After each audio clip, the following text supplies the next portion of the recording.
ఇక డేటా సేకరణ అన్నది మన చుట్టూ మనం గుర్తించని మరో డేంజర్. స్మార్ట్ ఫోన్స్ మాత్రమే కాదు, వేరబుల్ డివైజెస్ కూడా ఇప్పుడు ఎంతో డేటాని సేకరిస్తున్నాయి.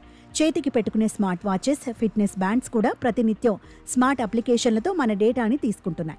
ఎక్కడున్నాం అనే లొకేషన్ డేటాతో పాటు ఏం చేస్తున్నాం, ఎలా ఉన్నాం అనే మన పర్సనల్ సమాచారాన్ని, ప్రవర్తనని, అభిరుచుల్ని కూడా ఇవి నిరంతరం సేకరిస్తున్నాయి. మనమే ఆ అవకాశం ఇస్తున్నాం కూడా. ఇక సామాజిక మాధ్యమాల మాటకొస్తే అక్కడ జరుగుతుంది micro surveillance. Social media, web సర్వీసులు, ఆన్లైన్ బిజినెస్ సంస్థలు మన డేటా మీదే బతుకుతున్నాయి. మనలాంటి లక్షల మంది కస్టమర్స్ ప్రొఫైల్స్, పర్చేసింగ్ హ్యాబిట్స్, ఈ సమాచారమే వాటి బలం. మన డేటాని రకరకాలుగా విశ్లేషిస్తూ వాళ్ళ వ్యాపార అవసరాలకి వాడుకుంటున్నాయి. అసలు ఒక ఇంట్లో ఏ వస్తువులున్నాయో, అవి ఎప్పుడెప్పుడు కొన్నారో ఇంట్లో వాళ్ళకంటే అమెజాన్కే బాగా తెలిసే అవకాశం ఎక్కువ. ఈ కాలంలో ఇది వింతేం కాదు. సరే, అఫీషియల్గా పనిచేసే ట్రాఫిక్ కెమెరాలు, ఆఫీసుల్లో సీసీ కెమెరాలు, ఆన్లైన్లో సోషల్ డేటా ఇవన్నీ పక్కన పెడితే అనధికార రికార్డింగ్ మరో పెద్ద సమస్య అయిపోయింది. చాలా చోట్ల హిడెన్ కెమెరాలు ఉంటున్నాయి. బట్టల షాపుల్లో, ట్రయల్ రూమ్స్లో డ్రెస్ మార్చి చెక్ చేసుకోవాలన్నా భయపడాల్సిన పరిస్థితి.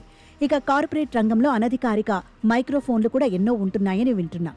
గోడలకి చెవులుంటాయి అన్న సామెతని నిజం చేస్తూ మనం మాట్లాడే మాటల్ని ఎవరైనా ఎక్కడైనా రికార్డ్ చేసే అవకాశం ఉంది. ఇప్పుడు కనిపించినంత చిన్న చిన్న మైక్రోఫోన్లని ఆన్లైన్లో విచ్చలవిడిగా అమ్మేస్తున్నారు.